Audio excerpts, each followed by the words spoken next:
નિર્માણ પર્સ કાર્યક્રમમાં સ્વાગત છે આપનું અને આજે હું પહોંચી ગઈ છું શ્રી સ્વામિનારાયણ મંદિરની અંદર અને અહીંયા ધાન્યના હિંડોળા બનાવવામાં આવ્યા છે. કીડીને કણ ને હાથીને મણ દરેકને પરમાત્માએ એવી વ્યવસ્થા કરી છે કે કોઈ ભૂખ્યું ન સૂવે અને એ ખૂબ સુંદર મજાના ધાન્યના હિંડોળા બનાવવામાં આવ્યા છે અને અહીંયાથી મેસેજ પણ આપવામાં આવી રહ્યું છે કે મોટા ધાન જે છે એ તમારા શરીર માટે ખૂબ ઉપયોગી છે અને ઘણી બધી બહેનો અહીંયા ઘણા વર્ષોથી સુંદર પ્રકારના હિંડોળાના દર્શનનું આયોજન કરે છે અને અહીંયા લાખો હરિભક્તો દર્શનાર્થે આવે છે. તો ચાલો મારી સાથે સાથે મળીને આજના હિંડોળાના દર્શન કરીએ. જય સ્વામિનારાયણ. જય સ્વામિનારાયણ. શું નામ છે આપનું? ચેતના. અને ચેતનાબેન, આજના હિંડોળાના તમે દર્શન કર્યા? હા, કર્યા. બનાવ્યા છે અમે જ. તમે જ બનાવ્યા છે? બહેનો બનાવ્યા છે. તો કેટલી બહેનો સાથે મળીને વિવિધ પ્રકારના હિંડોળે ભગવાનનું સ્વરૂપને ઝુલાવી રહ્યા છે? હા, 25-30 બહેનો તો હિંડોળે બનાવતા જ હશે. 25-30 બહેનો બનાવે છે અને આજે ધાનના હિંડોળા છે. તો આજે ધાનના હિંડોળાનું શું મહત્વ રહેલું છે? ધાનના હિંડોળા અમે એવું છે કે બધા હિંડોળા ઇકો ફ્રેન્ડલી બનાવીએ છીએ કે એમાં કોઈ ગન, ગ્લુ સ્ટિક કે ફેવિકોલ કે કોઈ પ્લાસ્ટિક કે થર્મોકોલ વાપરતા નથી. બધું જ દોરાથી બાંધીને બનાવીએ છીએ. અને આજે ધાનના હિંડોળામાં શું શું ઉમેરવામાં આવ્યું છે? કયા પ્રકારના ધાન ઉમેરવામાં આવ્યા છે? બાજરી, જુવાર, ચોખા, મકાઈ બધા લગભગ બધા જ પ્રકારના અનાજ લગાડ્યા છે. તો વિવિધ પ્રકારના ધાનના હિંડોળામાં અન્ય અનાજ છે, મોટા ધાન છે. તો જીવનમાં પણ આપણા જે ધાન છે તેની પણ એક વાત કહેવામાં આવી છે. તો શું કહેવામાં આવ્યું છે? ધાન્ય વિશે શું કહેશો? અન્ન વિશે શું કહેશો? અન્નનો બગાડ કરવો નહીં. સૌ પહેલાં તો એ જ છે કે ખેડૂત એટલી મહેનત કરી હોય અને આપણે બગાડવું નહીં.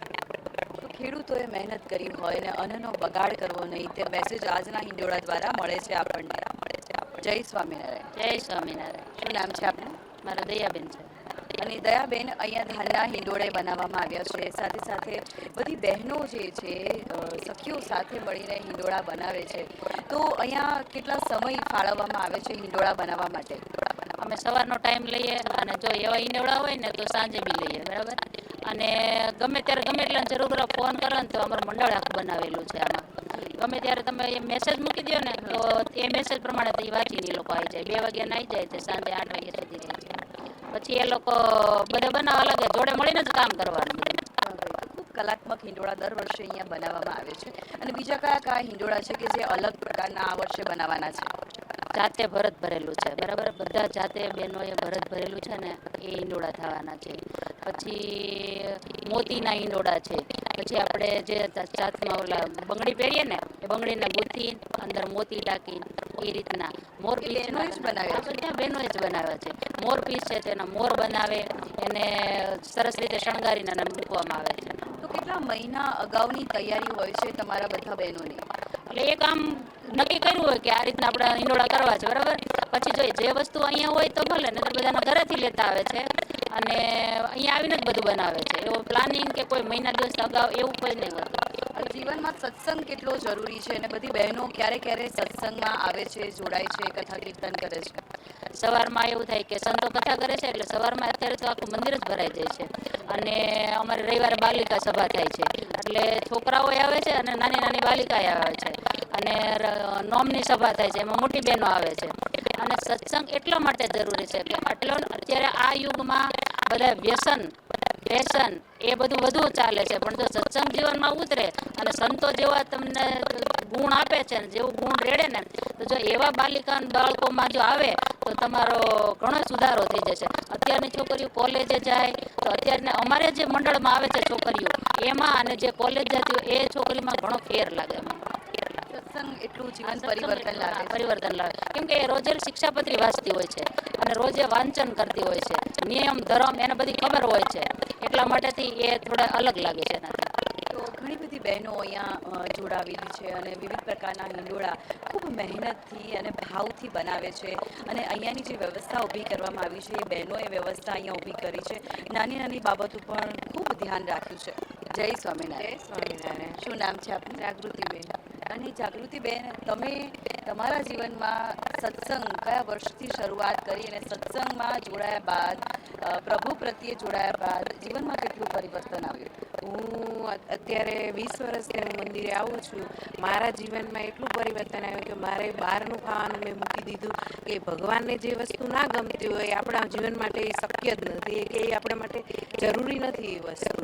ભગવાન રાજી થાય કે સમાજને રાજી કરવા માટે સત્સંગ નથી, પણ આપણે માટે આપણી ઉપર ભગવાન રાજી થાય એવો ભગવાનનો રાજીપો મેળવવા માટે ભગવાનને જે ગમે એ વસ્તુ કરવાની, સમાજને ગમે એવું નહીં, એવો નિર્ણય લઈ લીધો કે ભગવાન જે મહારાજ કે ભગવાને આજ્ઞા કરી છે શિક્ષાપત્રીમાં કે વટલવું નહીં ને વટલાવવું નહીં, એ ભગવાનની આજ્ઞા છે, આજ્ઞા પ્રમાણે વર્તવાનું. વટલવું નહીં અને વટલાવવું નહીં. સાથે સાથે કે કામ, ક્રોધ, મોહ, અહંકાર જે માયા છે તો એ પણ ભગવાનને અપ્રિય છે કે તમે પ્રેમ ભાવ રાખો, સખા ભાવ રાખો, દયા ભાવ રાખો, તો એ જીવનમાં આવતા કેટલી વાર લાગે છે. કારણ કે આપણું જે જીવન છે, આપણું સ્ત્રીઓનું જે જીવન છે, અમુક જે ઇન્દ્રિયો છે આપણી જે સતેજ જ રહે છે, ઈર્ષા ભાવ સ્ત્રીઓમાં વધારે રહે છે, તો એનો નાશ કેવી રીતે કરી શકાય? હા, એ પણ આપણને એવું બધું થયા જ કરે, પણ જ્યારે ભગવાન આપણને ઓળખાય ને ત્યારે આપણને બોલાઈ જાય એકવાર, પણ પાછી અંદરથી એવો પસ્તાવો થાય કે આ તો આપણા જ છે અને આપણે એને કહી દીધું, પણ આપણા ભગવાન આપણી પર રાજી નહીં થાય એટલે પાછું વળી જાય મન, અને આપણે ભગવાનને પાસે માફી માગી લઈએ કે ભગવાન તમારી આજ્ઞા નથી ને મારે કોઈનો અપરાધ થઈ ગયો છે તો મને માફ કરી દેજો.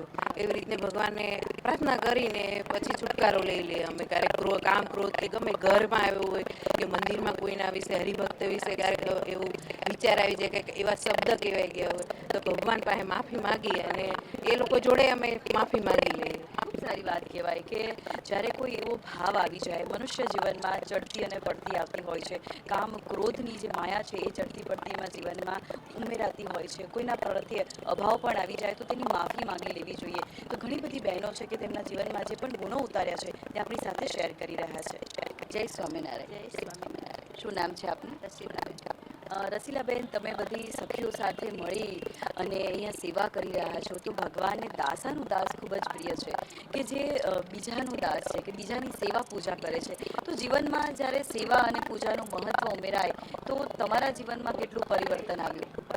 અમે તો અહીંયા મંદિર જ્યારથી બન્યું ત્યારથી બધા સેવા કરવા આવીએ છીએ, પણ એમ કે બધા કે એમ કે પોતાનું માનીને જ સેવા કરવાની, એમ નહીં કે બીજાનું છે કે એમ કે આપણે આપણી માટે નથી કરતા બીજા માટે કરીએ છીએ એવું નહીં. એમ અમે અહીંયા સેવા કરીએ તો અમારું જ મંદિર છે, કામ એ અમારું જ છે, એમ એવું જાણીને જ અમે અહીંયા સેવા કરીએ. તો બહેનો કયા પ્રકારની સેવાઓ મંદિરની અંદર આપે છે? અમારે અહીંયા જો અનાજ સાફ કરવાનું હોય, પછી આ ઈંડોળાની સેવા હોય, પછી આ બધી સફાઈ કરવાની હોય, નીચે રસોડું શરૂ હોય તો રસોડાની સેવા હોય, સફાઈ કરવાની હોય, રસોઈ ન કરે છે બધું બહેનો જ કરે. તો ઘરનું કામ ક્યારે પરવારો અને ક્યારે મંદિરમાં પહોંચે? બધું એડજસ્ટ કરીને મંદિરે આવવાનું, પણ મંદિરે આવવું ખરું રોજ છે એમ નિયમ એટલે નિયમ અમારે મંદિરે આવવાનો. જો નિત્ય પ્રભુ શરણે આવો તો જીવનમાં ઘણા પરિવર્તન આવે છે, અહીંયાથી બહેનો દ્વારા કહેવામાં આવ્યું છે. સાથે સાથે આપણે સંસારમાં રહેવાનું હોય છે, સંસાર પરિવારમાં પણ બધાની સાથે તાલમેલ મેળવવાનો હોય છે. તો તમે જ્યારે મંદિરે આવતા હોય અને ત્યારે ઘર પરિવાર પણ સંભાળવાનું હોય તો ક્યારેક ખટરાક ઊભો થાય તો શું કરો? એટલે અહીંયા આપણે જો પહેલાં તો ભગવાનનું કાર્ય કરીને એટલે લગભગ તો ખટરાક ઊભો થાય જ નહીં, પણ ક્યારેક થાય તો અમે પછી સહન કરી લઈએ. જવા દો, માફ કરી દો. ઘરનાનું પછી થોડુંક સહન કરી લઈએ. સહન કેટલું કરી શકાય જ્યારે સત્સંગ સાથે જોડાયા હોય, ભગવાનના શરણે હોય તો એ વધારે દુઃખ ન લાગે. સત્સંગ સમજાય ને પછી દુઃખ જ ન લાગે તમને. સારી વાત કરી કે જ્યારે તમે જીવનમાં પરમાત્મા પ્રત્યે, ઈશ્વર પ્રત્યે લગાવ ધરાવો તો તમને કોઈ પણ નાનીમાંથી બાબતો જે છે એ સ્પર્શતી નથી ને તમારા જીવનને તમે સત્સંગ સાથે જોડીને ઉન્નત બનાવી શકો છો.